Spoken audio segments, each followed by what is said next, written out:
warahmatullahi wabarakatuh. Waalaikumsalam. Alhamdulillahirabbil alamin. Alhamdulillahilladzi hadana li hadza wa ma kunna linahtadiya laula an hadanallah. Asyhadu an la ilaha illallah wahdahu la syarikalah wa asyhadu anna Muhammadan abduhu wa rasuluhu la nabiyya ba'dah.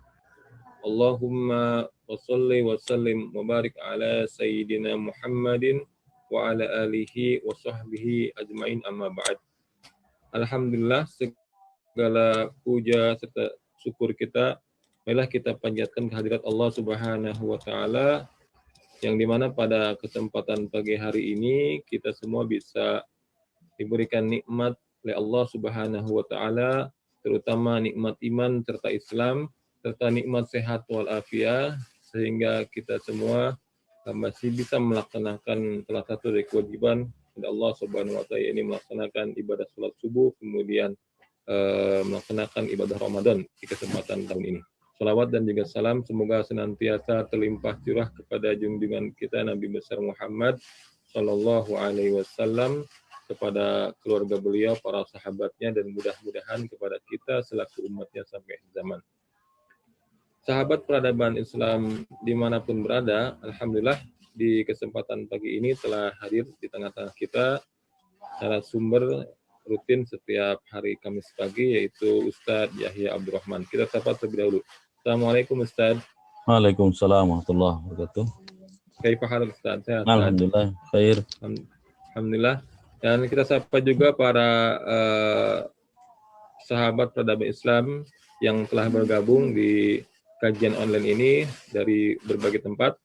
Mudah-mudahan semua dalam keadaan sehat walafiat. Sahabat peradaban Islam yang dimuliakan Allah Subhanahu wa taala, di kesempatan pagi hari ini kita akan meneruskan kembali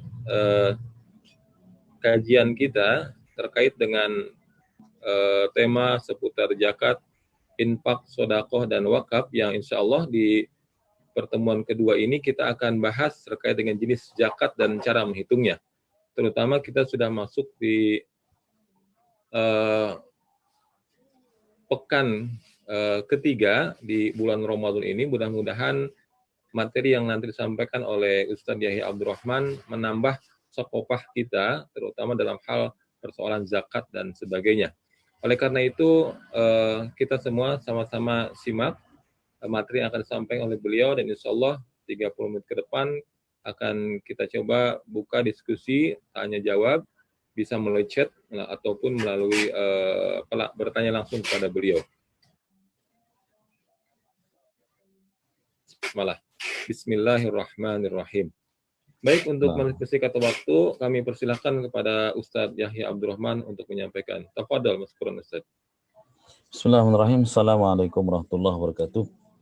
Alhamdulillah. Alhamdulillahilladzi hadana li hada wa ma kunna linahtadiya laula an hadanallah. Asyhadu an la ilaha illallah, asyhadu anna Muhammadar Rasulullah. Allahumma shalli ala Muhammadin wa ala alihi wa sahbihi ajma'in wa ba'd. Alhamdulillahirabbil alamin.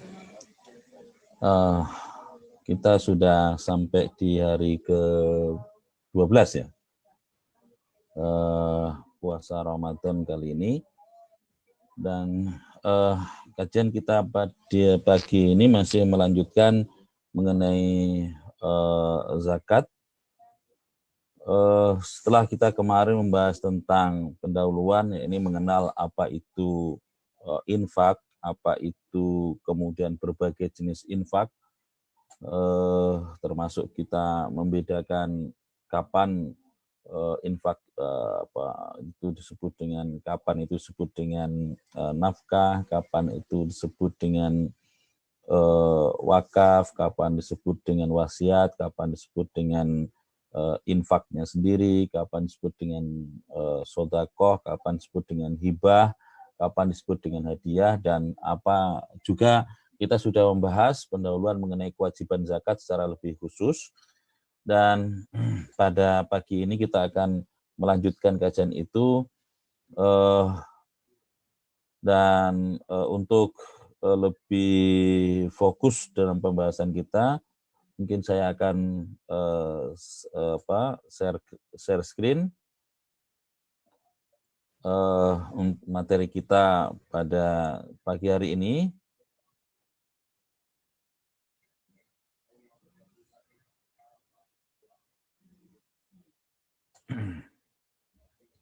Kita akan ini akan yang menjadi bahasan kita.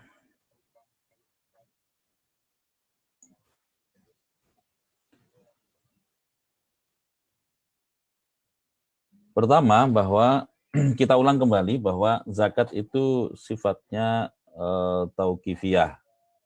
Ya, sifatnya tauqifiyah, yakni ya untuk ketentuan-ketentuannya kita ambil sebagaimana apa yang ditentukan di dalam hadis atau di dalam nas. Dan di dalam pensyariatan zakat itu tidak ada ilat di dalamnya. Karena itu tidak bisa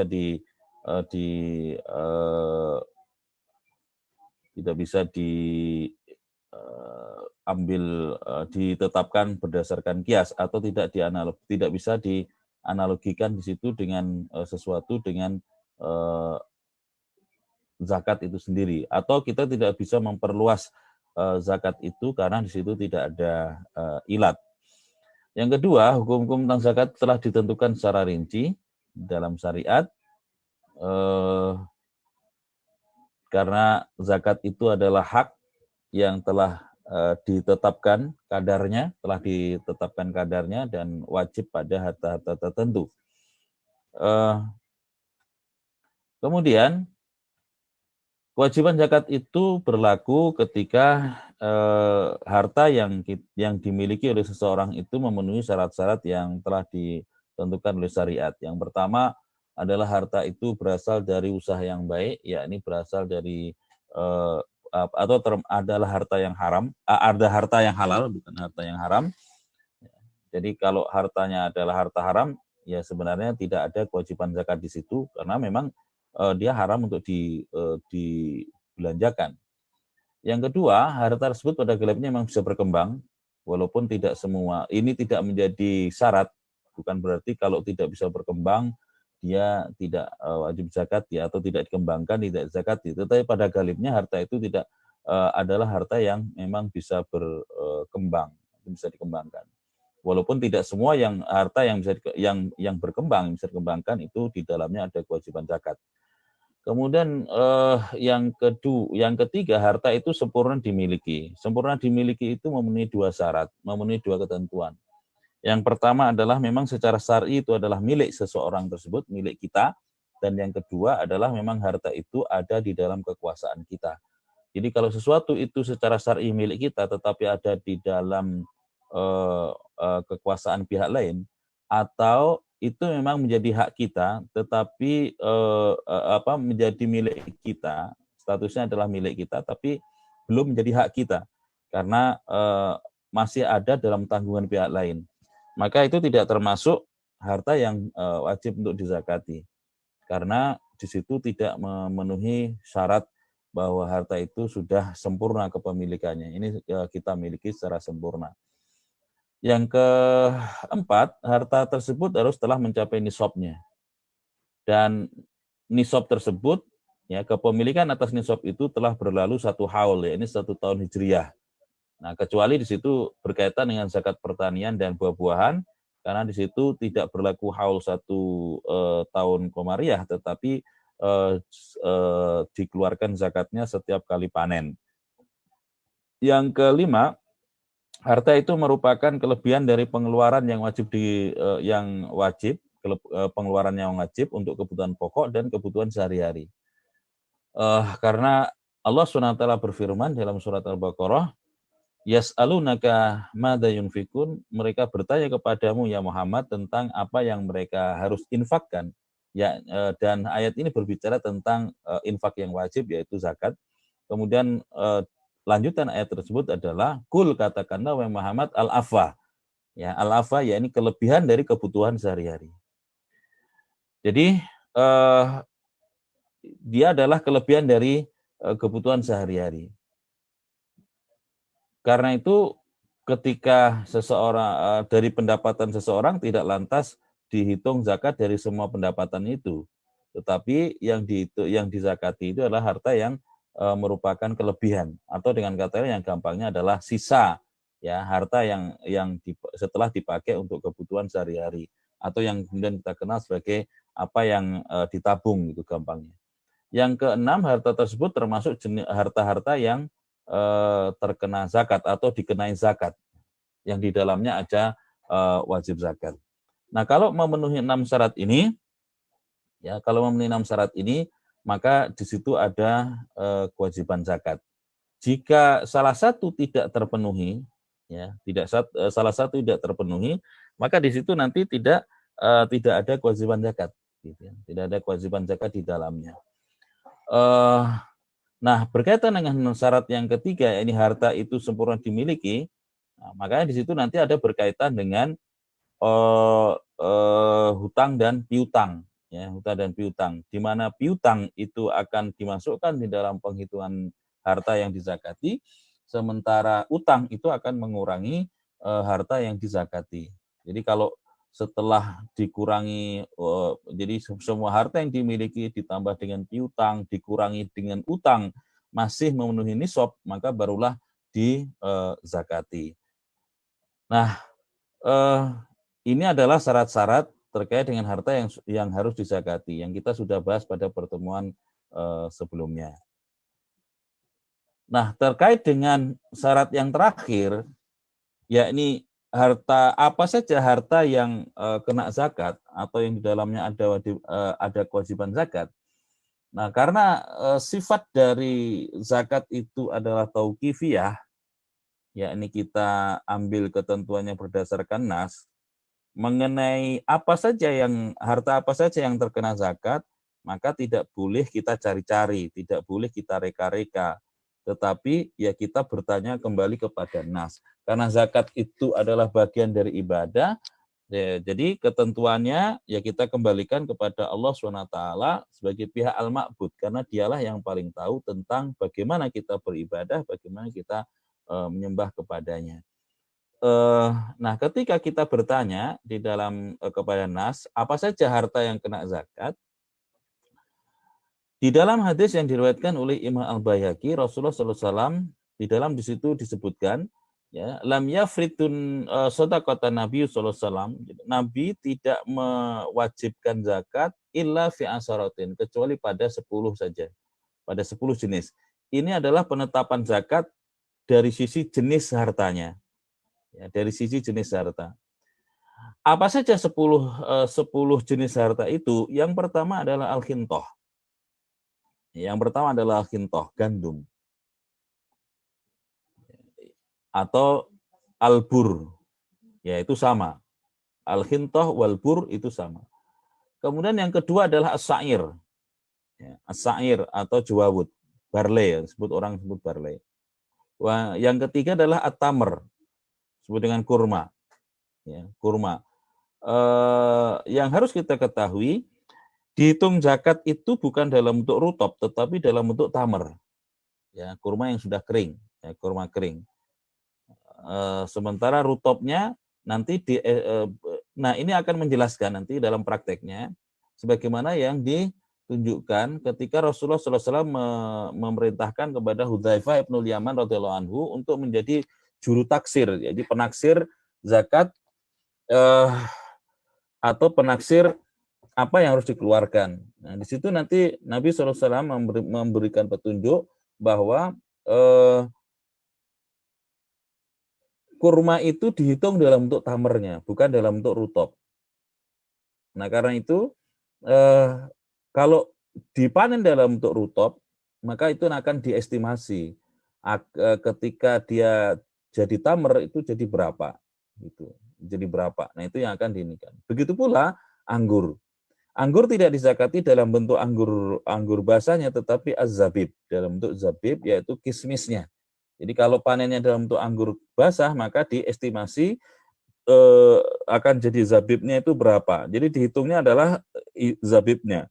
Karena akan sangat berbeda antara anggur basah dengan zabib dalam bentuk kismisnya. Ya, tentu volumenya berbeda, beratnya berbeda, dari sisi beratnya berbeda karena dia sudah dikeringkan. Yang kelima adalah durrah. Durrah adalah sorghum, ya, sorghum. Atau ada yang disebutkan durrah itu adalah salah satu jenis gandum yang berasal terutama dari Syam. Kemudian yang keenam adalah ibil, unta. Yang ketujuh itu adalah al-bakor, sapi. Nah, al-bakor itu dalam bahasa Arab juga mencakup al-jamus, ya, mencakup al-jamus, yakni mencakup kerbau. Ya, makna al-bakor juga mencakup kerbau, ya, atau al-jamus. Nah, kemudian wal ghanam, domba atau kambing. Wadzahab, emas, dan dalam nas lain kemudian disebut juga menggunakan ungkapan dinar. Dan yang terakhir adalah al-fiddah, yang dalam nas yang lain disebut dengan menggunakan ungkapan bukan dalam bentuk zatnya tetapi sebagai mata uangnya dengan sebutan dirham. Nah, 10 jenis inilah yang termasuk harta yang kena zakat. Karena Nabi SAW disebutkan di lam yafrid sodakota, ya, illa, ya, Nabi tidak mewajibkan kecuali. Nah, ini adalah adatul hasr. Ini menunjukkan pembatasan. Artinya apa? Artinya kalau dari sisi jenis harta, maka hanya pada 10 itu. Ya, pada 10 itu. Jadi hanya sebatas pada 10 itu. Sekaligus ini menunjukkan bahwa selain pada 10 itu tidak ada kewajiban zakat. Dari mafhum khulafahnya bisa diambil bahwa Nabi tidak mewajibkan zakat pada selain 10 jenis harta itu. Ya, ini dari sisi jenis, gitu. Nah, dari sini kemudian para ulama membagi jenis-jenis zakat. Yang pertama adalah zakat hewan ternak. Zakat hewan ternak bukan seluruh hewan ternak, tetapi hanya unta, sapi, kambing, dan kerbau. Jadi unta, sapi, domba, atau kambing, dan kerbau. Tidak ada zakat atas misalnya ayam, atau kuda, atau keledai, atau misalnya kelinci, ya, atau yang lain-lain, ternak-ternak yang lain. Tidak ada zakat di situ. Jadi hanya pada 4 jenis hewan ternak ini saja. Nah, itu pun nanti juga ada ketentuan yang lain. Kemudian yang kedua adalah zakat az-zuru' was-simar. Yakni zakat hewan hasil pertanian dan buah-buahan.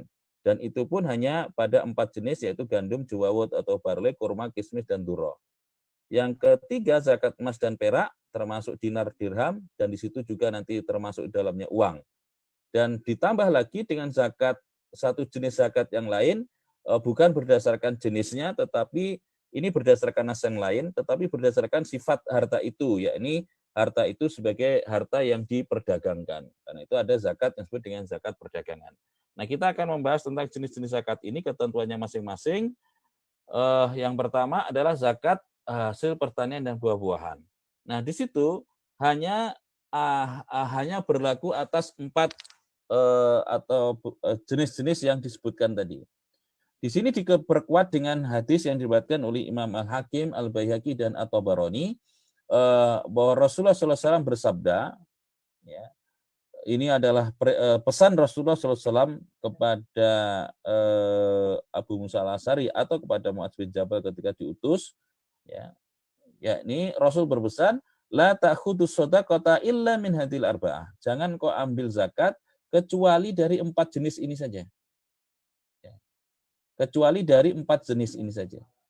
Jadi Rasul hanya memerintahkan untuk mengambil zakat dari 4 jenis saja dan melarang diambil zakat dari jenis-jenis yang lain. Apa itu yang diwajibkan untuk diambil zakatnya? Yang pertama adalah as-sa'ir, ya, jawawut. Kemudian yang kedua adalah khintoh atau albur, ya, gandum. Yang kedua az-zabib, yaitu kismis, dan yang keempat adalah at-tamar. Ya, ini juga menjelaskan ad-durra itu lebih tepatnya adalah salah satu varietas dari al-khintah atau salah satu dari varietas al-bur. Jadi 4 itu saja yang boleh diambil zakat pertaniannya. Yang lain berarti tidak gitu. Karena memang Nabi tidak memerintahkan untuk mengambil zakat dari selain keempat jenis itu. Nah, adapun nisabnya itu adalah 5 wasak. 5 wasak itu kalau dikonversi kepada kilogram gandum, ya, wasak itu sebenarnya adalah takaran, ya, bukan satuan berat. Wasak itu adalah satuan takaran. Nah, jika dikonversi, kalau gandum itu kira-kira 656,3 kilogram gandum. Gitu.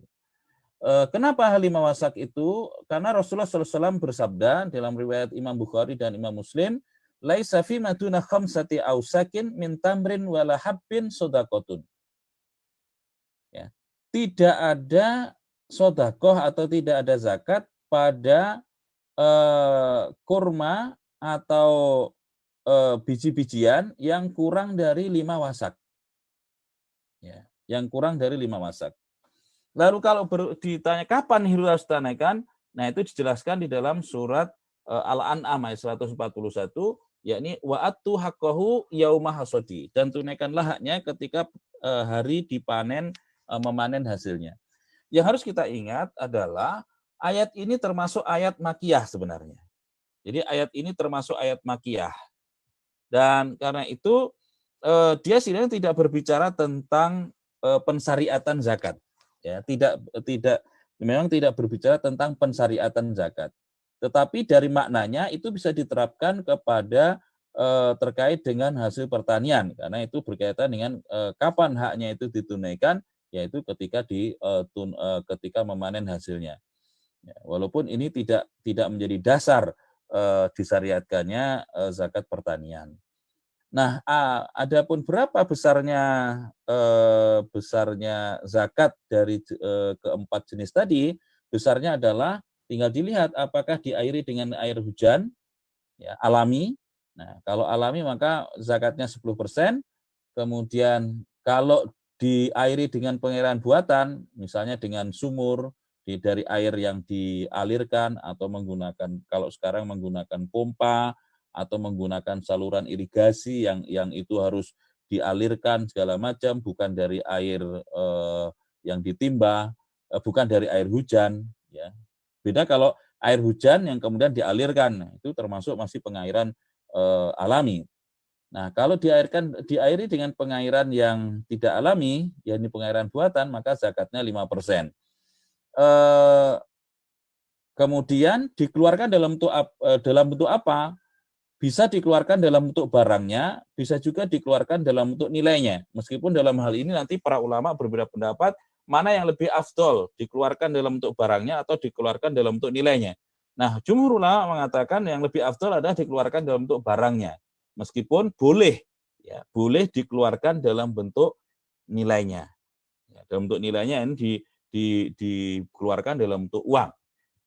Nah, dari jenis zakat pertanian ini, memang di situ tidak disebutkan adanya zakat misalnya padi, jagung, atau yang lain yang termasuk makanan pokok. Nah, yang perlu kita ketahui adalah kalau di dalam nas tadi disebutkan memang hanya 4 jenis tadi, karena Rasul berpesan jangan mengambil zakat kecuali dari 4 jenis itu. Akan tetapi dalam para ulama mazhab Syafi'i kemudian mengistinbat bahwa keempat jenis tadi itu merupakan makanan pokok, ya, merupakan akwat, termasuk al-qut, makanan pokok.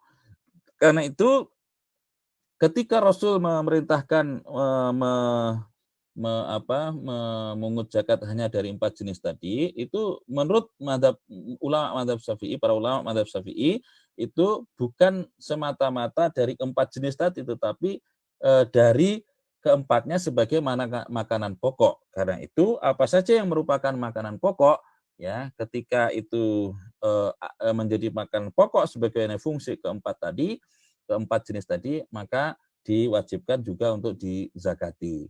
Nah, dari situlah kemudian dalam mazhab Syafi'i, maka zakat hasil pertanian dan buah-buahan bukan hanya pada 4 jenis tadi, tetapi selain keempat jenis tadi juga berlaku pada apa saja yang menjadi makanan pokok. Nah, dari situlah kemudian ada kewajiban zakat juga berlaku pada misalnya padi atau jagung atau yang lain yang merupakan makanan pokok dari penduduk suatu negeri tertentu. Nah, ini adalah pendapat di dalam mazhab Syafi'i. Meskipun jika kita merujuk kepada nas tadi, karena Rasulullah SAW menyatakan bahwa menggunakan yang namanya isim, dan isimnya adalah isim jamid, ya, isim jamid, yaitu isim jamid itu lawan dari isim mustaq, ya, bukan kata benda jadian, bukan kata benda yang dibentuk diubah dari fiil dari kata dasarnya itu fiil madi, tetapi dia adalah isim jamid, yakni azabib, at-tamr, al-khintoh, ya, dan as-syair, dan itu merupakan isim jamid. Sementara para ulama usul mengatakan la mafhuma fil isim, tidak ada mafhum pada isim, apalagi isimnya adalah isim jamid. Nah, karena itu dia juga tidak bisa diambil mafhumnya.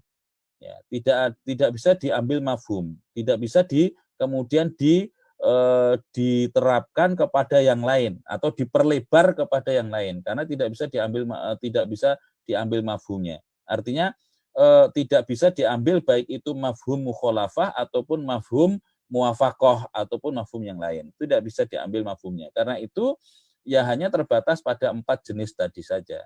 Hanya pada keempat jenis itu kurma, kismis, kemudian barley dan gandum. Jadi hanya pada 4 tadi. Lalu kalau orang itu menanam padi misalnya, apakah ada kewajiban zakat? Ya tadi, menurut nas tadi berarti tidak ada kewajiban dan zakat di situ. Walaupun menurut para ulama mazhab Syafi'i di situ ada kewajiban zakat. Nah, ini berkaitan dengan zakat pertanian. Nah, kemudian yang kedua adalah zakat hewan ternak. Zakat hewan ternak. Zakat hewan ternak hanya berlaku pada 4 jenis tadi saja, yakni unta, sapi, domba, dan kerbau. Kerbau itu karena termasuk dalam cakupan al-bakor. Ya. Dan para ulama berdasarkan ijma ulama memasukkan kerbau itu pada zakat sebagaimana zakat sapi, gitu ya, sebagaimana zakat sapi. Jadi itu yang berlaku hanya pada 4 tadi. Kemudian nisabnya berapa? Nisabnya berbeda-beda antara satu jenis hewan tadi dengan yang lain. Misalnya kambing minimal 40 ekor. Jadi kalau orang memiliki 39 ekor tidak ada kewajiban zakat. Jadi kalau sudah mencapai 40 ekor barulah kemudian kena zakat. Kemudian setelah itu 80 ekor, ya zakatnya berbeda lagi jenisnya. Kemudian 120 ekor, 100 ekor, kemudian berikutnya 120 ekor dan seterusnya. Nah, jadi ada rinciannya. Begitupun sapi. Sapi nisabnya adalah minimalnya 30 ekor. Kemudian nanti zakatnya apa, kemudian kemudian jumlah berapa zakatnya dalam bentuk apa, nah itu diatur secara rinci dalam syariat. Yang ketiga adalah unta. Unta itu minimal 5 ekor. Jadi kalau punya 4, maka belum ada kewajiban zakat. Nah, di situ nanti juga ada ketentuan secara rinci. Ya, secara rinci. Kemudian hewan-hewan tadi pun yang dizakati hanya yang digembalakan. Karena berdasarkan riwayat Imam At-Tirmidzi, Rasulullah SAW sabda, fil ghanami sa'imati zakatun. Pada domba yang digembalakan ada zakat. Nah, di situ Rasulullah SAW menyebutkan sifat dari domba atau sifat dari kambing, yaitu sa'imah. Nah, sa'imah ini adalah kata sifat, yaitu sifat, di mana sifat ini bisa merupakan wasfun mufhimun, sifat yang bisa memberikan pemahaman. Nah, karena itu kalau dia tidak memenuhi sifat itu berarti tidak ada zakat, gitu. Jadi kalau tidak memenuhi sifat itu tidak ada zakat. Oleh karena itu yang dizakati hanyalah hewan atau keempat jenis tadi yang digembalakan. Adapun jika tidak digembalakan, maka tidak ada kewajiban zakat di dalamnya meskipun sudah memenuhi nisabnya, karena ini harus memenuhi semua syaratnya. Ya, dia telah memenuhi nisabnya, telah berlalu 1 haul, dan dia termasuk adalah yang digembalakan. Jadi kalau dikandangkan, orangnya yang kemudian mencarikan pakan, ya, maka di situ tidak ada kewajiban zakat. Lantas bagaimana kalau itu kadang-kadang digembalakan, kadang-kadang dikandangkan? Nah, maka di situ berlakulah kaidah fikih yang mengatakan al-ghalibul fil waqi' al-ghalibul fil hukmi. Ya. Yang dominan faktanya, ya, dominan pada faktanya, maka hukumnya mengikuti yang dominan tersebut. Tinggal dilihat dalam sepanjang tahun lebih banyak digembalakan atau lebih banyak dikandangkan. Ya. Lebih banyak digembalakan atau lebih banyak dikandangkan. Kalau lebih banyak digembalakan dia akan dizakati, kalau lebih banyak dikandangkan maka tidak dizakati. Nah, dari sini maka kalau orang misalnya memiliki ternak ayam berapapun jumlahnya, ya, mungkin punya 10.000 ekor, apakah ada kewajiban zakat? Tidak. Kalau orang misalnya membudidayakan burung murai misalnya, murai Medan yang harganya cukup tinggi, ya, yang konon katanya satu indukannya satu pasang bisa sampai 15 juta misalnya, anaknya baru lahir baru netas saja bisa 600-700 ribu misalnya, yang jauh lebih besar daripada harga anak seekor kambing atau domba. Nah, apakah dizakati? Tidak. Kalau orang misalnya memiliki ternak hewan yang lain, ternak kuda misalnya, apa dizakati? Tidak, karena dia tidak termasuk harta yang kena zakat. Gitu. Nah, walaupun bukan berarti kalau orang beternak misalnya ayam tidak sama sekali tidak membayar zakat. Dari sisi zakat hewan ternak dia tidak membayar zakat, tetapi nanti dari sisi zakat yang lain mungkin dia akan membayar zakat. Nah, ini terkait dengan zakat hewan ternak. Nah, yang ketiga adalah zakat uang, ya, zakat uang, zakat emas dan perak. Nah, dalam hal ini Rasulullah SAW menyatakan, "Fa idza kanat laka mi'ata dirhamin wa hala 'alaihal haul fa fiha khamsatu darahim." Ya. Jika engkau memiliki 200 dirham dan telah berlalu 1 haul, maka di dalamnya ada zakat sebanyak 5 dirham. Walaysa 'alaika syai'un yakni fi dhahab hatta yakuna laka isruna dinaron, dan tidak ada kewajiban bagimu di dalam emas sampai engkau memiliki 20 dinar.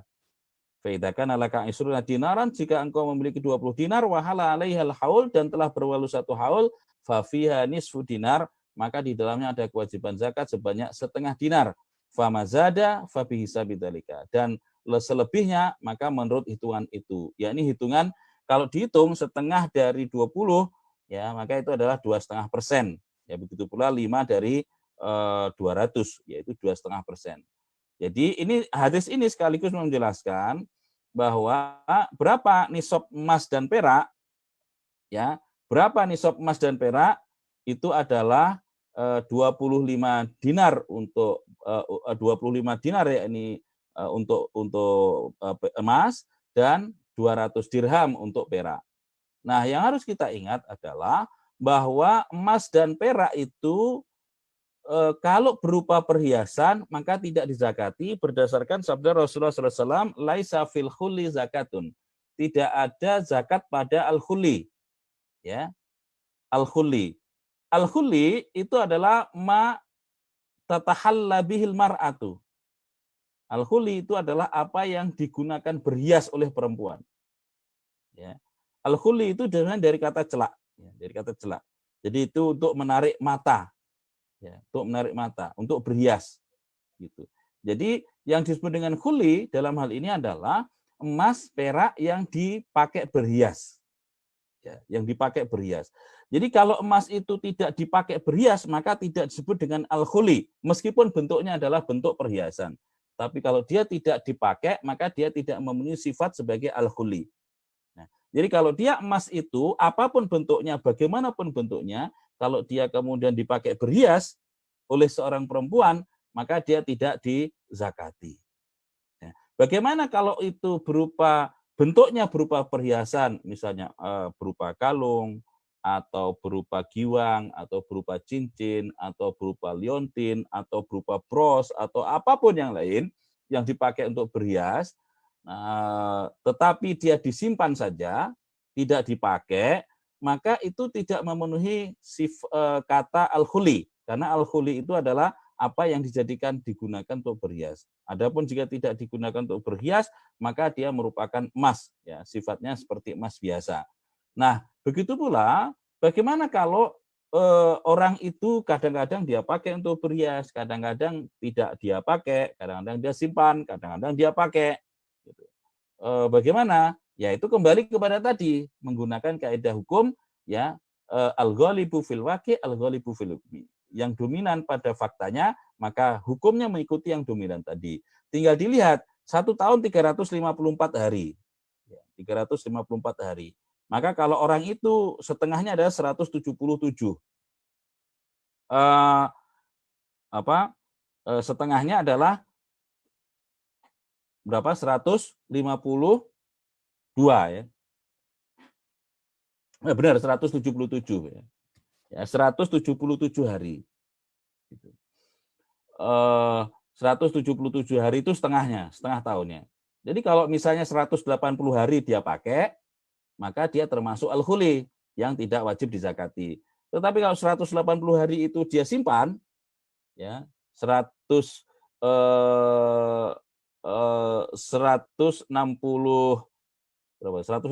harinya dia pakai, maka dia harus dikeluarkan zakatnya, ya, karena lebih banyak disimpan.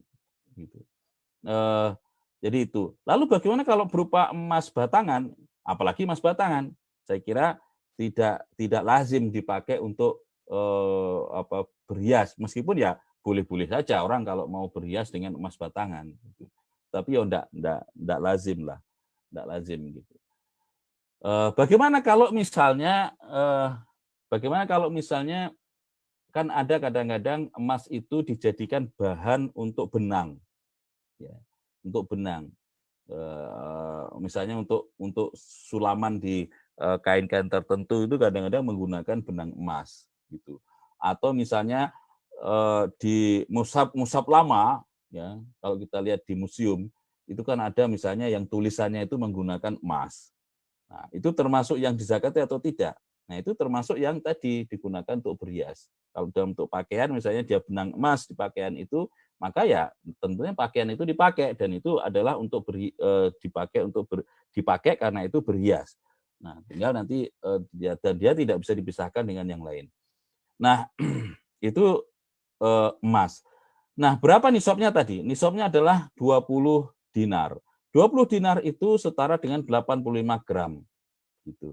Yang harus kita jadikan patokan di sini bukan dari berat semata-mata, pokoknya dinar 85 gram tidak, atau 20 dinar kepingnya 20 kepingan 20 dinar tidak, tetapi yang dilihat adalah kadar emas murninya. Berapa emas murni yang terkandung dalamnya? Itulah yang menjadi patokan. Jadi 85 gram emas murni 24 karat. Jadi kalau misalnya orang punya 85 gram, tetapi emasnya emas 23 karat, dia belum masuk nisab. Jadi dia belum masuk nisab. Jadi 85 gram itu adalah emas 24 karat. Kalau 23 karat, ya tinggal dilihat nanti. 24 karat itu, 23 karat itu kalau nggak salah emasnya 75%.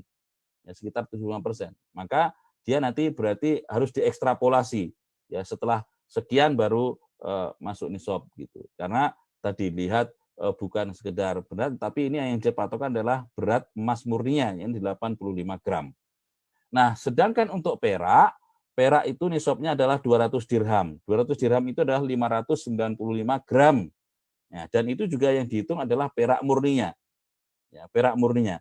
Perak 99,9%. Ya. 99,9%. Jadi kita kalau di Antam itu ada perak murni, ya. Ini perak 99,95 atau 99%. Kalau emas itu ada emas 99,99%. Nah, itu yang disebut dengan emas murni. Tinggal nanti diekstrapolasi perak, kandungan peraknya berapa. Nah, intinya adalah perak murninya segitu. Zakatnya adalah 2,5%. Ya, zakatnya 2,5%. 2,5% dari apa yang dimiliki itu, boleh berupa emas ataupun perak. Lalu bagaimana dengan zakat uang? Ya, zakat uang. Yang harus kita lihat, ini tadi dalam hadis ini, Rasulullah SAW menyebutkan, فَإِذَا كَانَ لَكَ مِئَةَ dirhamin. Kemudian disebutkan, hatta yakuna laka isruna dinaron. Ya. Di dalam hadis itu Rasulullah SAW menggunakan lafadz dirham dan dinar. Lafadz dirham, dinar dan dirham. Nah, dinar itu tidak menyebut emas sebagai zatnya, tetapi dia menyebut uang, ya, mata uang. Begitu pula dirham. Dirham bukan menyebut peraknya, tetapi juga menyebut perak sebagai mata uang. Jadi dia dizakati karena statusnya sebagai dinar dan statusnya sebagai dirham, ya ini sebagai mata uang. Artinya di situ ada sifat. Sifat apa? Sifat anakdiyah, sifat moneter. Ya, ada sifat moneter, yakni dijadikan mata uang. Ya, apa yang disebut dengan uang itu? Uang itu adalah standar yang digunakan oleh masyarakat, disepakati oleh masyarakat secara resmi di antara mereka untuk menjadi patokan harga dan upah. Ya, untuk menjadi patokan harga dan upah. Nah, itulah yang disebut dengan uang, mata uang. Nah, karena dia di zakat ditetapkan adanya zakat karena di dalamnya ada sifat moneter, maka jika pada sesuatu tertentu ada sifat moneter ini, ya, maka dia sebagaimana dinar dan dirham. Ya, sebagaimana dinar dan dirham. Gitu.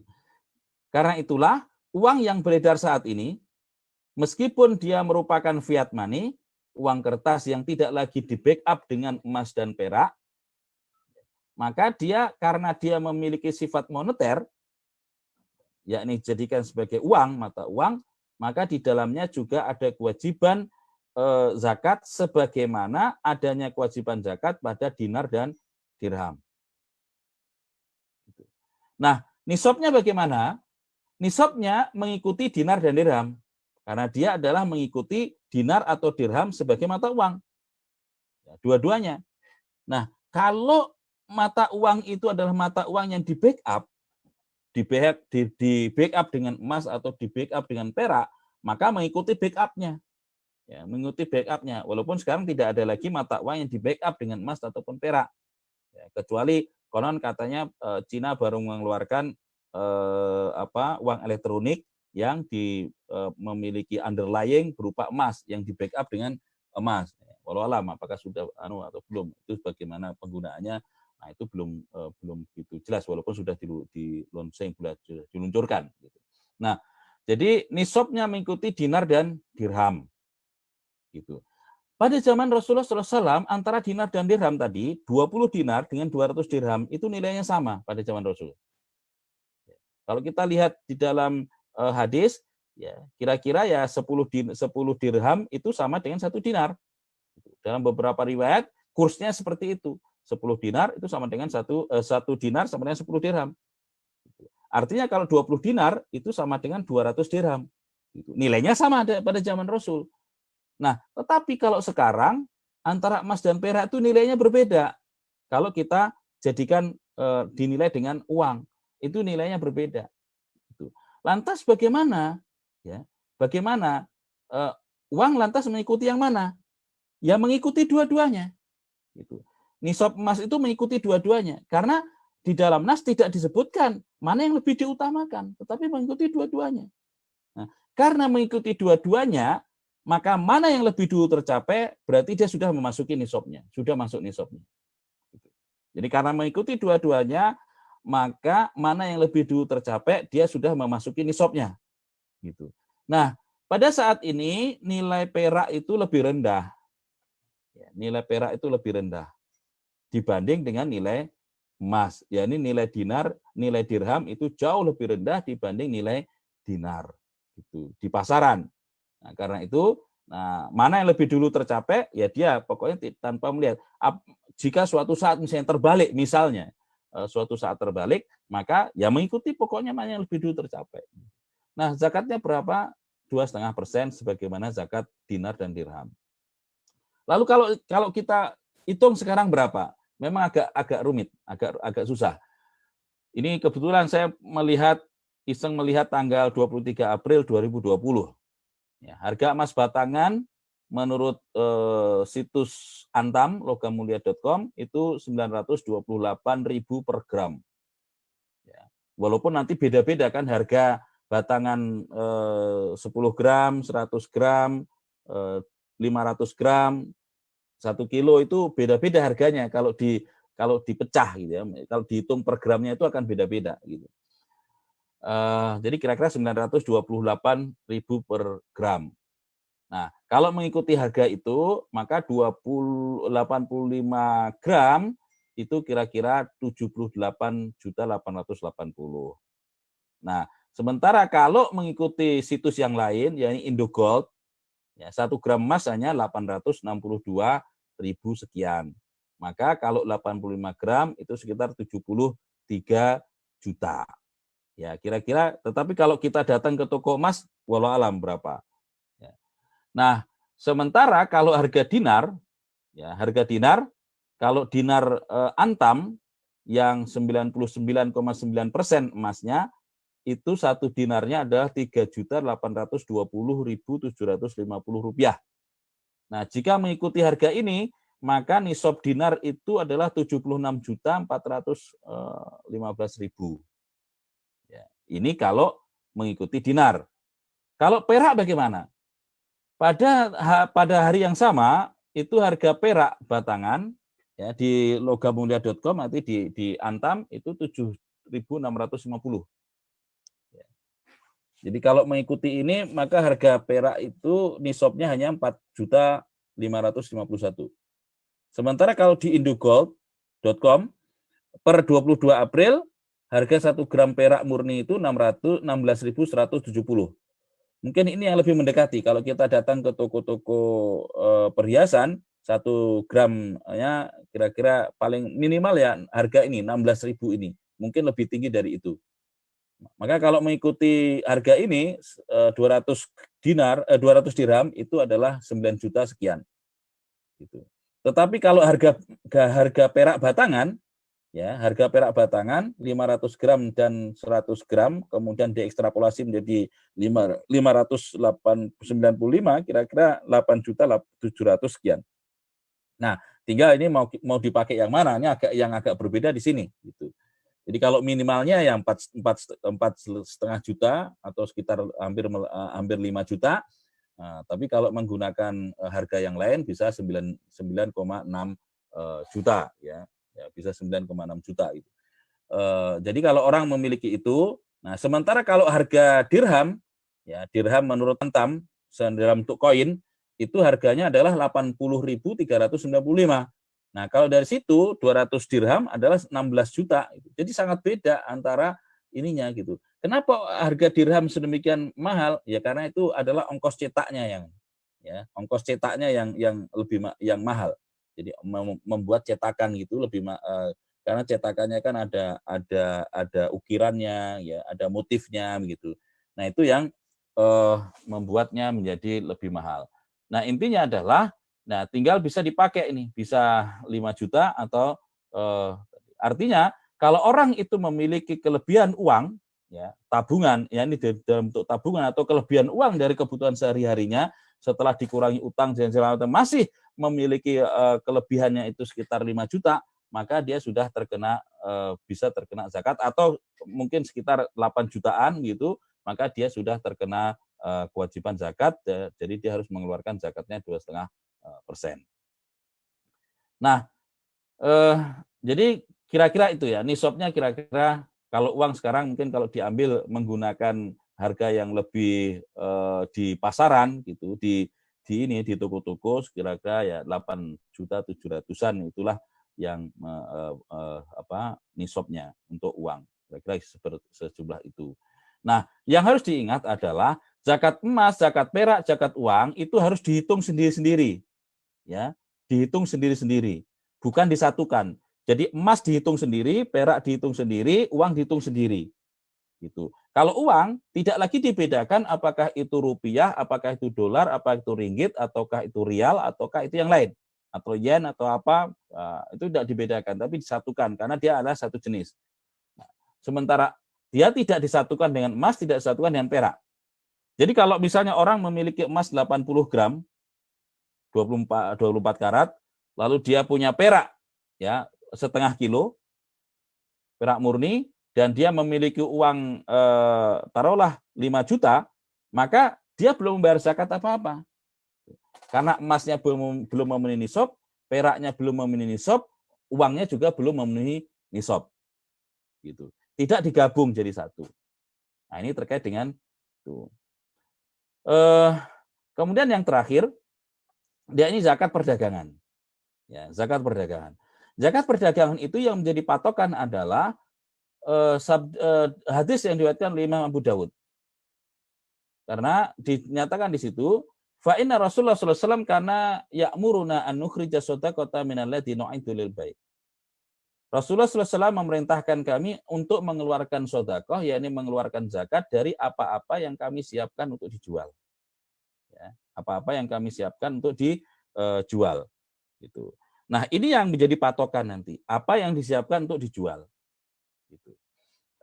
Jadi kalau misalnya orang ini menjelang Idul Fitri, ya, yang ramai mungkin salah satunya adalah jualan baju. Ya, jualan baju. Maka kalau orang jualan baju, ya, dagangannya adalah baju. Gitu.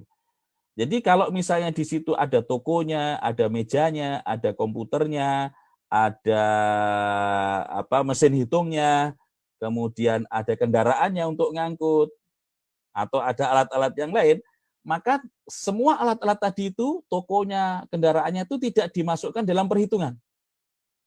Ya, tidak dimasukkan dalam perhitungan. Karena dia tidak disiapkan untuk dijual.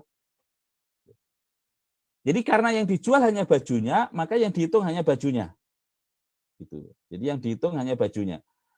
Nah, kemudian begitu pula yang lain. Nah, karena ini tidak menyebut jenis, melainkan menyebutkan sifatnya ini yang disiapkan untuk dijual, maka apapun yang disiapkan untuk dijual, selama dia adalah halal, maka dia termasuk yang dikenai zakat perdagangan kalau memenuhi ketentuannya. Jadi kalau misalnya properti, orang jual beli rumah, maka ya di rumah yang dia siapkan untuk dijual itu ya harus dizakati. Kalau orang itu jual beli mobil misalnya, dia harus mengeluarkan zakat dari mobil-mobil yang dia siapkan untuk dia jual.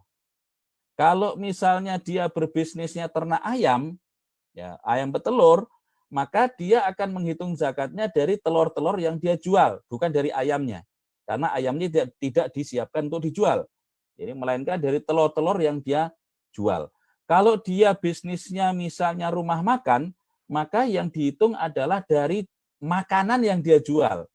Mejanya, kemudian etalasenya, alat-alat makannya, kemudian mesin kasirnya, atau yang lain-lainnya, termasuk tempat makannya sendiri, warungnya atau rumah makannya itu, ya dari sisi tempatnya dia tidak dihitung dalam zakatnya. Tapi yang dihitung adalah apa yang dia siapkan untuk dijual.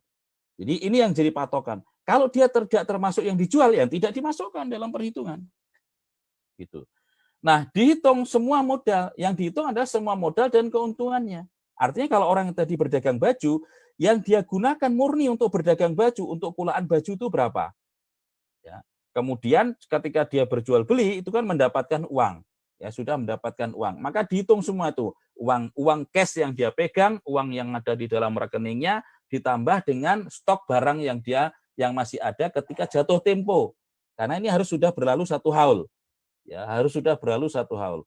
Jadi kalau sudah jatuh tempo, maka tinggal dia hitung berapa uang cashnya, berapa uang yang di rekeningnya. Ini rekening untuk jualan ya, rekening untuk jualan, gitu, bukan rekening pribadi. Jadi rekening untuk jualannya ditambah dengan uang cash yang dia punya, yang ada, ditambah dengan stok barangnya. Tentu dia akan menetapkan estimasi nilai barang itu berapa. Nanti dihitung semuanya, lalu dia kurangi utang dagangnya, ditambah dengan piutang dagangnya yang jatuh tempo atau yang bisa diharapkan bisa dibayar pada tahun itu, maka kemudian itu dihitung, ya, setelah itu baru dia keluar. Kalau masih memenuhi nisab, ya ini tadi sebagaimana emas dan perak, maka dia harus mengeluarkan zakatnya sebanyak 2,5% dari jumlah total itu. Ya, dari jumlah total itu. Nah, apa yang harus dia keluarkan? Dia bisa mengeluarkan dalam bentuk barangnya, bisa dalam bentuk nilainya. Ya, ini bisa dalam bentuk uang atau bisa dalam bentuk barangnya. Jadi bisa, kalau misalnya dalam hal ini memang para ulama berbeda pendapat, sekali lagi berbeda pendapat terkait dengan mana yang lebih afdol kalau dalam zakat perdagangan. Sebagian menyatakan lebih afdol dia keluarkan dalam bentuk uangnya, ya dalam bentuk nilainya, yakni uang.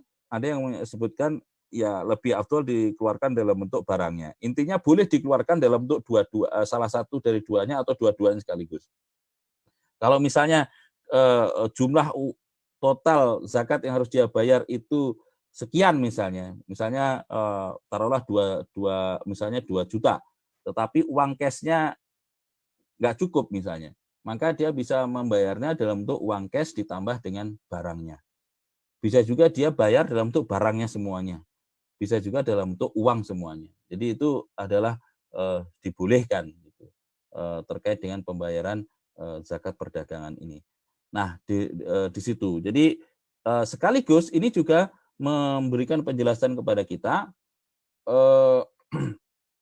Jadi dalam tidak ada yang namanya zakat bisnis, ya, atau zakat usaha.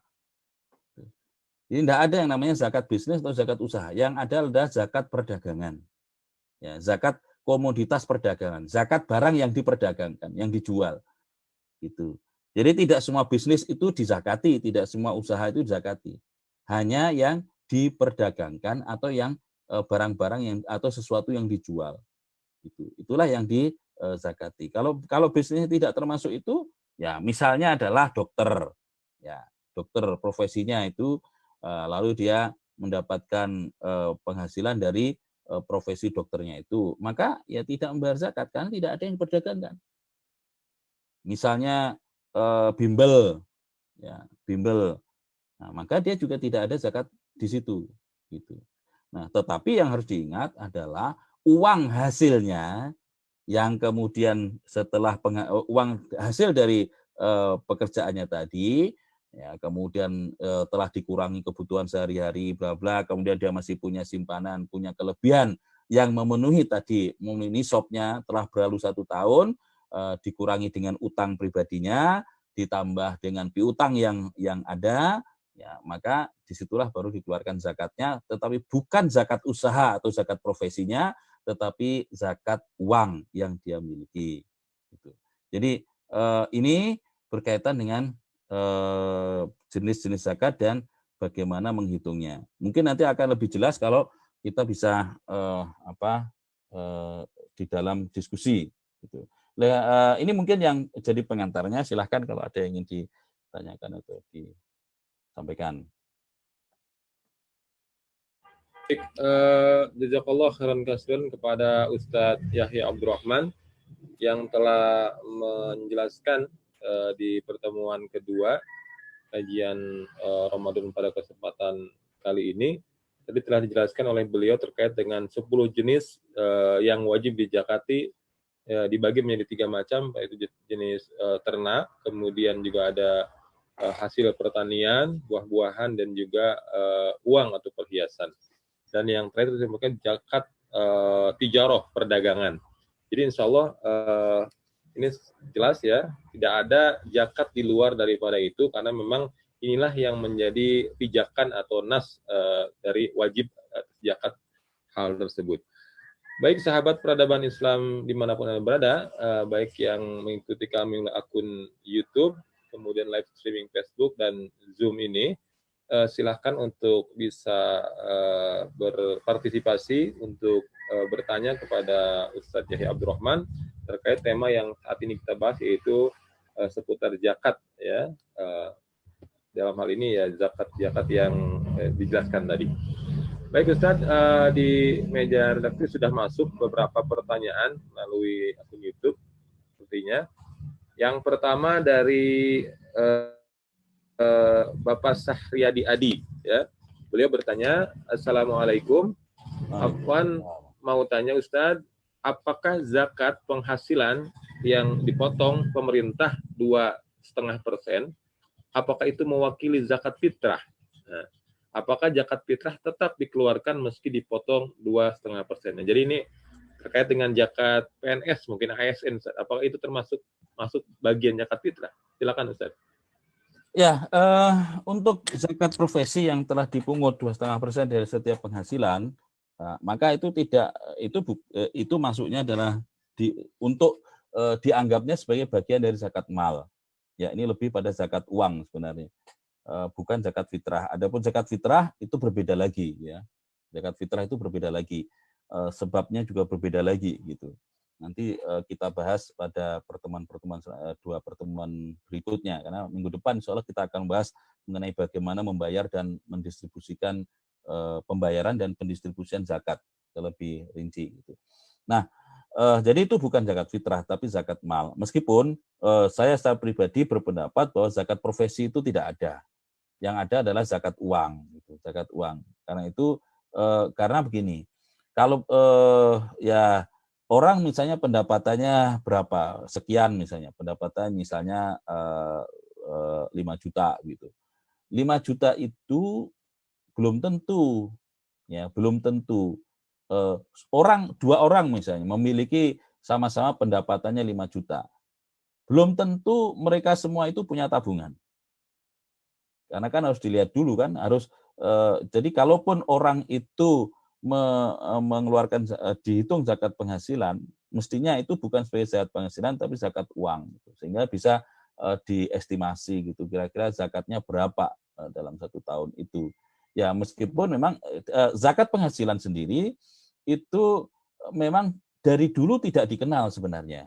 Ini kan sebenarnya satu pendapat baru, ya pendapat baru yang muncul belakangan ini, ya, terutama setelah dipopulerkan oleh Syekh Yusuf Al-Qaradawi dalam bukunya Fiqh Zakat itu, yang kemudian diadopsi hampir di seluruh dunia. Kemudian karena ini, ya karena tadi. Nah, kenapa kok zakat penghasilan itu nggak ada? Ya karena yang namanya penghasilan, orang berprofesi itu dari dulu ada. Zaman Rasul, bahkan sebelum zaman Rasul itu ada. Sebagai apa? Ya macam-macam. Makanya ada hukum tentang ijaroh. Ya, orang bekerja, ya ada gitu ada ininya. Rata-rata kan itu kan zakat dari pegawai kan, gitu ya, dari pegawai. Jadi profesi gitu, ya ada dari dulu. Tabib juga ada. Wong Rasul juga pernah berobat kepada orang yang pandai melakukan bekam, dan Rasul pun memberikan imbalan kepada orang itu. Kemudian orang bekerja, ada hukum-hukum tentang bekerja. Artinya profesi itu sudah ada sejak zaman Nabi. Tetapi toh tidak ada satu riwayat pun yang menjelaskan bahwa Nabi itu memungut zakat atau ada takrir atau persetujuan sahabat memungut zakat dari profesi-profesi tadi gitu. Tapi yang dipungut zakat itu ya dari uang yang disimpan, uang kelebihan dari kebutuhan pokok sehari-hari gitu. Nah, adapun orang yang punya penghasilan 5 juta dan segala macam belum tentu dia memiliki kelebihan karena belum dilihat nanti kebutuhan sehari-harinya berapa, mungkin habis, mungkin ada kelebihan, bahkan mungkin kadang-kadang kurang gitu. Jadi tidak semata-mata dilihat dari jumlah penghasilannya berapa, tapi dilihat yang mestinya dilihat adalah uangnya berapa gitu, uang tabungannya berapa, uang kelebihannya berapa, itulah yang mestinya zakati gitu. Jadi zakat uang, zakat profesi bukan zakat fitrah, itu berbeda. Ya. Baik, jelas ya tadi pertanyaan dari Bapak yang pertama bahwa 2,5% yang dipotong dari ASN atau PNS itu bukan zakat profesi, karena tadi sampaikan oleh Ustaz Hanum tidak ada zakat profesi yang memang di zaman Rasul, tapi ini adalah istihad daripada ulama Syekh Yusuf Al-Qaradawi. Baik, selanjutnya pertanyaan kedua yang disampaikan oleh Bapak Gustur Kendi. Beliau bertanya, Ustadz, nilai jumlah zakat fitrah harta yang sudah ditetapkan saat ini boleh tidak ditambah? Kalau zakat fitrah itu kan misalkan 2,5 gram beras.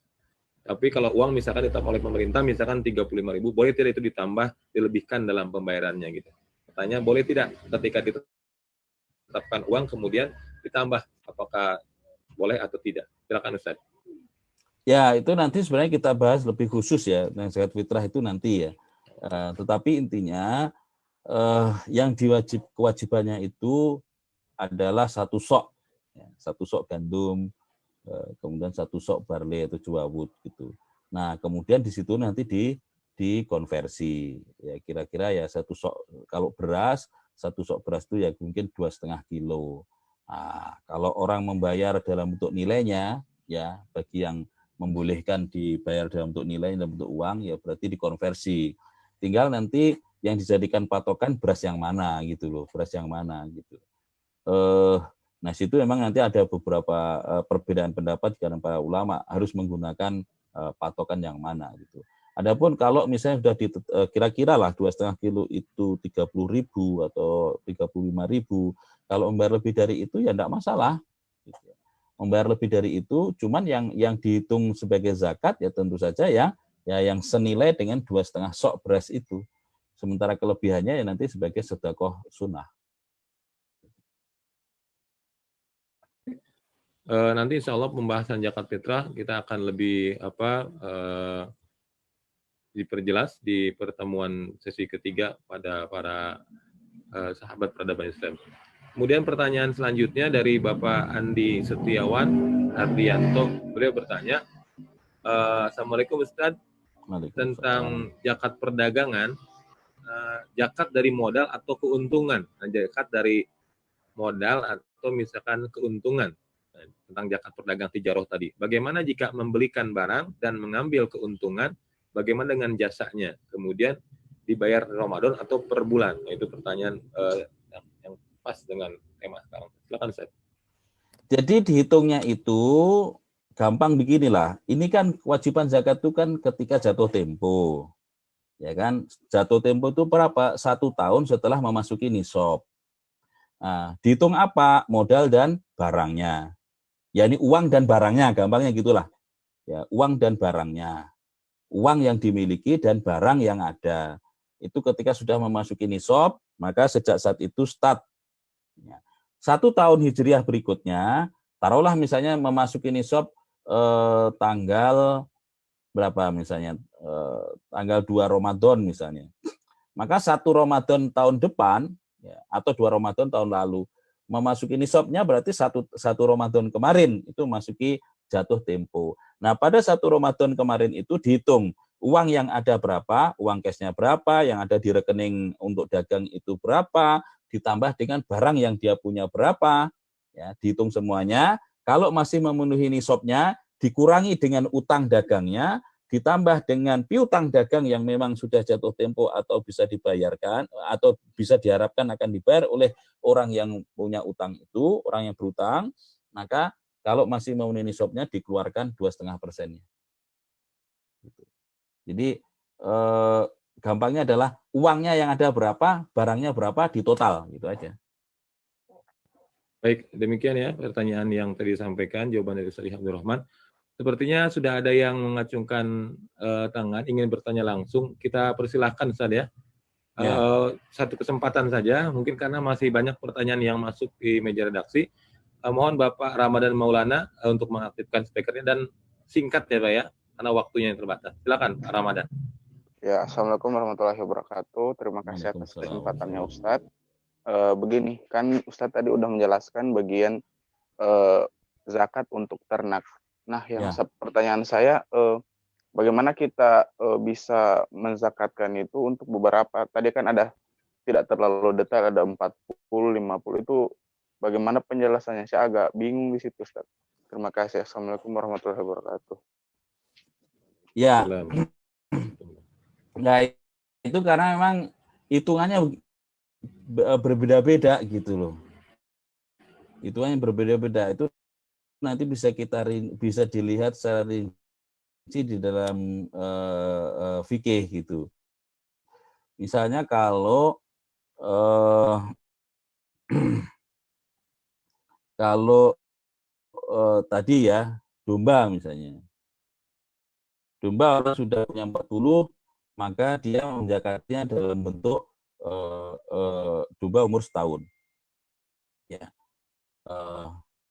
Nanti kalau begitu pula bukan ini memang agak berbeda ya. Ya, agak berbeda dari dibanding dengan zakat yang lain. Gitu. Dari zakat yang lain. Masing-masing antara domba, sapi dan unta itu hitungannya berbeda gitu ya. Jadi nanti domba itu 40, kemudian 80, kemudian 100. Nah, itu masing-masing nanti zakatnya apa? Berbeda-beda. Untuk kalau misalnya tadi misalnya 40 ekor itu 1 ekor domba umur 1 tahun. Nanti kalau 480 apa? 100 ekor apalagi. Begitu kan nanti kalau unta 5 ekor apa? Nanti kalau 20 ekor berapa? Apa gitu. Nah, itu berbeda-beda gitu. Tapi secara rinci, saya memang tidak ya di dalam perhitungan fikih ya di samping karena memang ini kan nggak banyak orang yang memiliki hewan ternak yang memiliki kriteria tadi gitu. Kriteria di Indonesia yang digembalakan, kemudian 4 jenis tadi mungkin kalau domba atau sapi digembalakan mungkin ada ya, tetapi itu tadi nanti tinggal dirujuk saja di dalam fikih. Karena itu ada hitungan-hitungannya yang lebih rinci gitu ya. Baik, terima kasih Ustaz. Mungkin nanti insya Allah admin atau mungkin Ustaz Yahya akan menyampaikan ininya ya, materinya ya, di share saja, boleh Ustaz ya, serta Ya. yang memang belum begitu jelas atau mungkin yang baru bergabung. Ini ada pertanyaan, masih banyak pertanyaan, mudah-mudahan waktunya cukup. Sekarang kita jam 6.44. Mungkin pertanyaan yang sama yang ditujukan atau yang sudah dijelaskan oleh Ustadz Yahya, kita tidak akan bacakan. Salah satunya yaitu dari Bapak Mahdi, apa ada istilah zakat penghasilan, tadi beliau sampaikan tidak ada gitu ya. Kemudian ada pertanyaan selanjutnya dari Ummu Hana, beliau bertanya, jika dahulu emas dan perak harganya tidak terlalu jauh, sangat jauh berbeda, sehingga menyebabkan nisabnya sekarang harganya juga berbeda. Nah, itu gimana, San? Perasaan tadi sama ya, nggak ada perbedaan apa ya? Ya, Silakan, kalau San. dulu sama, tapi kalau sekarang nilainya berbeda nisab tadi. Ya, kalau dihitung, kenapa itu? Yaitu perkembangan dari terutama setelah emas dan perak tadi tidak lagi dijadikan backup mata uang atau tidak dijadikan mata uang. Kemudian diperdagangkan. Nah, kemudian yang kedua terkait dengan negara masyarakat di dunia lebih prefer kepada emas untuk dijadikan sebagai logam mulia ya, sebagai logam mulia, dan negara-negara juga lebih memilih emas untuk menjadi salah satu alternatif cadangan devisa. Mereka tidak menggunakan perak. Gitu. Nah, itu mungkin diantaranya yang membuat kenapa kok sekarang jadi berbeda, sangat jauh nilainya. Padahal kalau zaman Rasul nilainya sama, 20 dinar dengan 200 dirham itu sama. Tapi kalau sekarang berbeda. Tetapi ya kalaupun nilainya berbeda itu tidak masalah karena masing-masing memiliki ini sendiri. Selanjutnya pertanyaan yang masuk, jika rumah kredit wajib tidak Ustaz untuk dijakati gitu. Ini pertanyaan yang mungkin ya kalau rumah itu mau kredit mau enggak ya enggak wajib zakati wong. Karena tidak wajib, dia kan ya, tidak memenuhi tidak syarat ada. kan. Syaratnya kan harta itu termasuk harta yang kena zakat. Bergerak. Nah, rumah itu enggak kena zakat. Oke, baik. Gitu. Mudah-mudahan jelas nih Bu Lutfiah ya. Jadi rumah baik yang bergerak maupun ya rumah enggak ada yang bergerak ya. Oh, enggak ada bergerak. Maksudnya rumah yang kredit atau rumah yang yang sudah lunas lah kata tidak wajib. Jadi ada beberapa poin, 10 hal yang memang diwajib zakati. Termasuk itu zakat perdagangan yang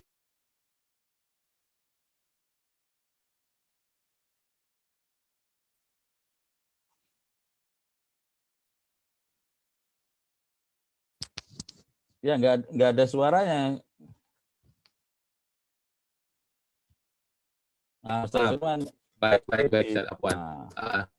Ya, pertanyaan selanjutnya dari Bapak, ada hadis Nabi pernah memotong tangan pencuri perisai senilai 3 dirham. Apakah nisab pada had pencurian bisa dengan saya juga belum pernah ini, mungkin benar tidaknya ini terkait dengan dirham. Silakan Ustaz.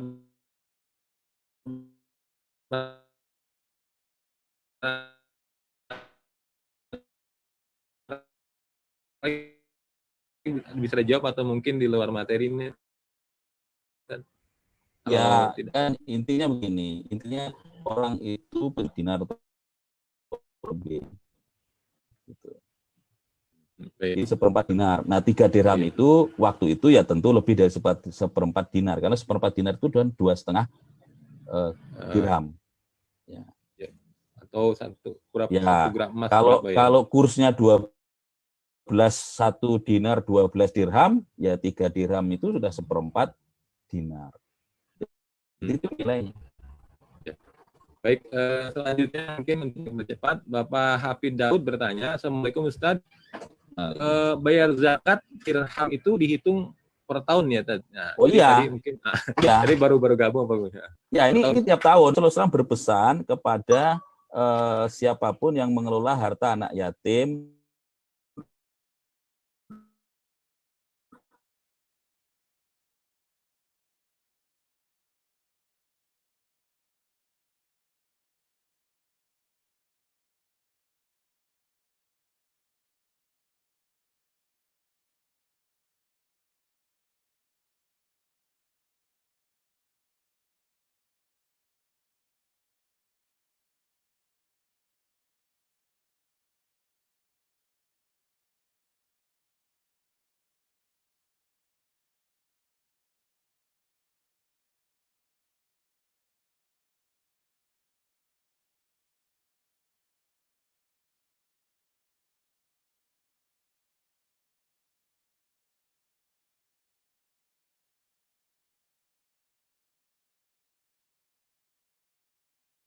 tentu 2 juta sekian.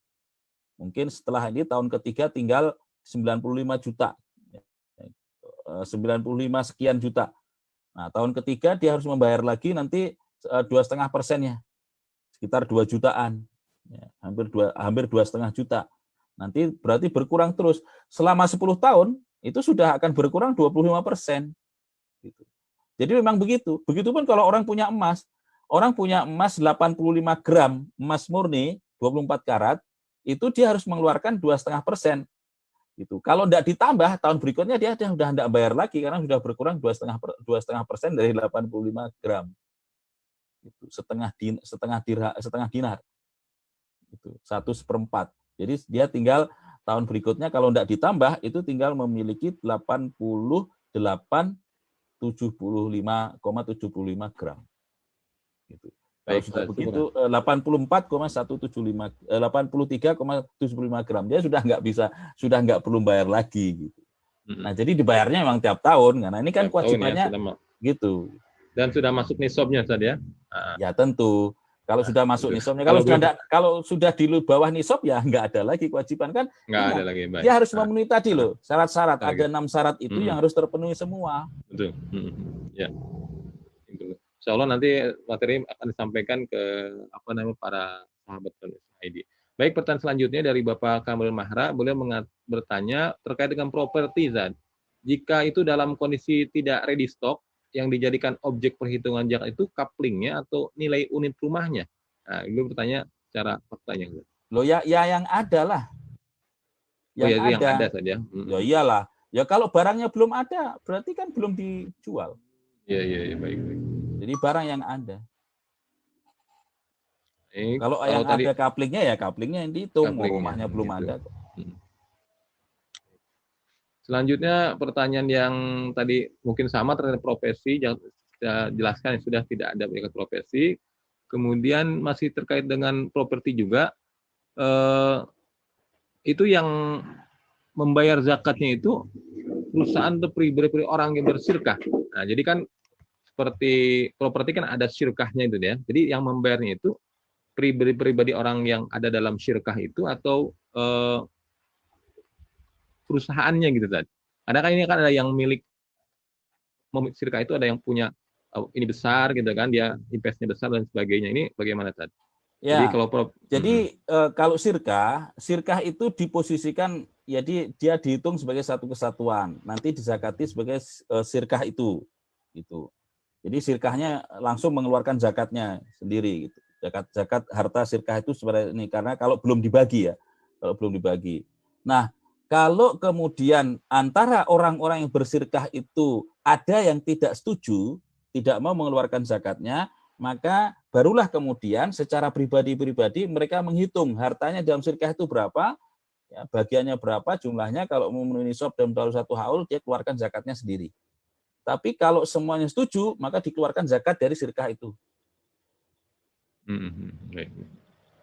Baik, kita percepat Ustaz. Ini pertanyaan selanjutnya masih ada beberapa, sepertinya tidak bisa terjawab semuanya karena waktu juga. Pertanyaan selanjutnya dari Ummu Aurul. Ummu Aurul bertanya, Ustaz, bagaimana dengan hasil pertanian yang dijual? Apakah masuk zakat perdagangan? Dan kalau hasil penjualan tadi dalam setahun ternyata hanya cukup untuk memenuhi kebutuhan keluarga, apakah harus dikeluarkan zakatnya? Nah, ini zakat pertanian.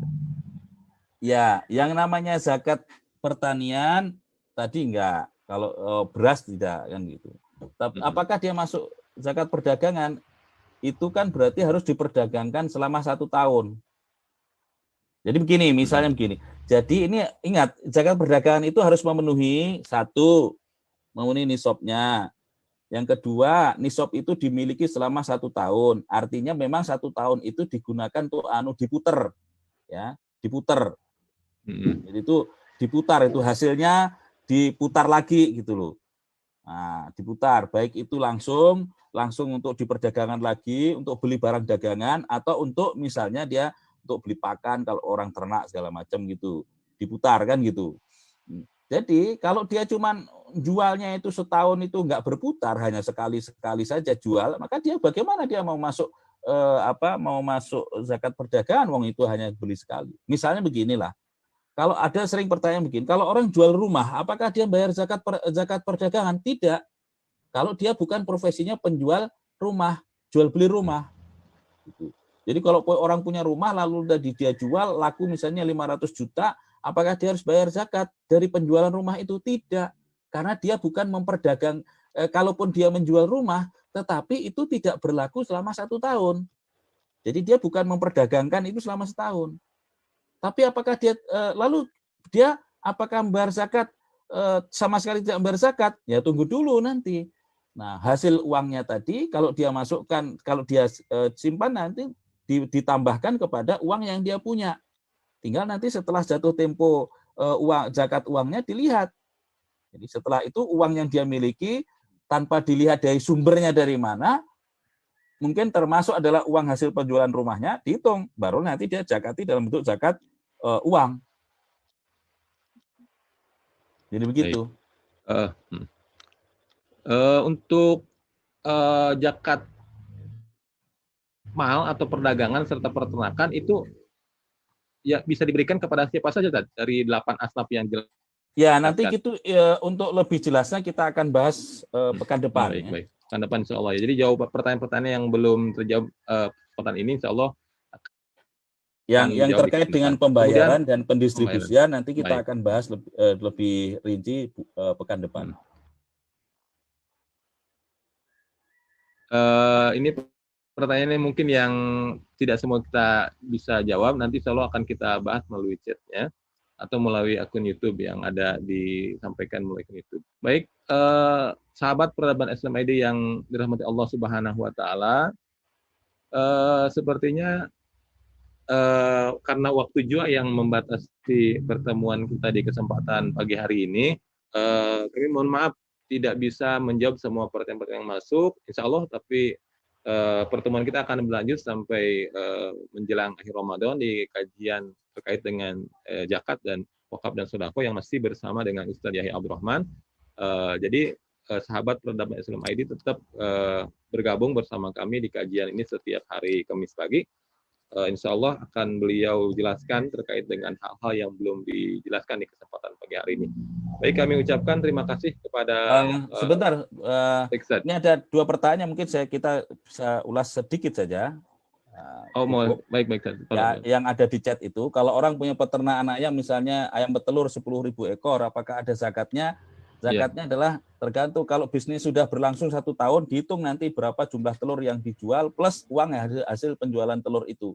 Jadi dia masuknya nanti zakat perdagangan, ya ini perdagangan telur. Ya, bukan zakat peternakan, tapi bukan zakat ternak, tapi zakat perdagangan telurnya, karena dia menjual telur selama 1 tahun. Kalau belum 1 tahun sudah berhenti, nggak ada zakatnya, karena belum berlalu 1 tahun.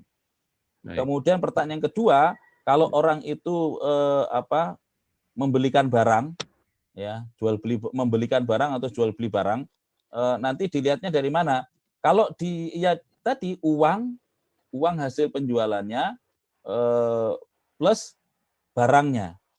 Nah, kalau dia hanya membelikan barang, maka ya berarti apa yang dia dapat dari pembelian barang itu. Ya, misalnya kalau dia hanya sebagai agen saja, maka apa yang dia dapat dari hasil maklarnya tadi, itulah yang dihitung. Sementara barang itu kan bukan barang dia, itu kan barang milik orang lain. Baik. Barang milik orang, karena dia membelikan barang untuk orang lain, maka tidak dihitung untuk zakatnya dia. Jadi 2 pertanyaan terakhir tadi ya, yang dari Bapak Erin Wahyu dan dari Bapak siapa? Insya Allah sudah dijawab sama Ustaz Abdul Rahman.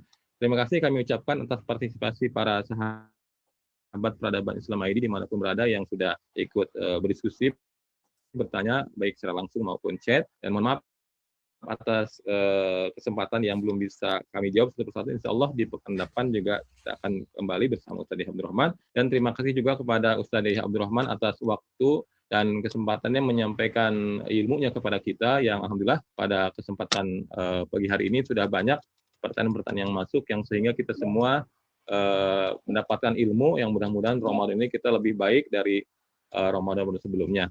Namun sebelum kami tutup, sedikit informasi bagi sahabat peradaban Islam ID dimanapun berada, bahwa insya Allah setiap pekan itu hari Jumat, kami dari peradaban Islam mengajak kepada semua sahabat peradaban Islam dimanapun berada untuk sama-sama membantu saudara-saudara kita yang terkena musibah dampak COVID-19 yang saat ini memang sudah menjadi pandemi, dan insya Allah bantuan dari sahabat peradaban Islam ID bisa disalurkan melalui rekening yang insya Allah akan kami sampaikan di setiap acara kajian Islam peradaban ID. Baik, demikian informasi yang bisa kami sampaikan. Sekali lagi kami ucapkan terima kasih kepada Ustaz Yahya Abdul Rahman dan seluruh peserta yang telah hadir di kesempatan pagi hari ini. Mohon maaf atas kekurangan dan kehilapan dari Fakir selaku pembawa acara. Kita tutup dengan baca hamdalah, istighfar, dan doa penutup majelis. Alhamdulillahirabbil alamin, astagfirullahalazim, subhanakallahumma wa bihamdika, asyhadu an la ilaha illa anta, astaghfiruka wa atubu ilaik. Wassalamualaikum warahmatullahi wabarakatuh.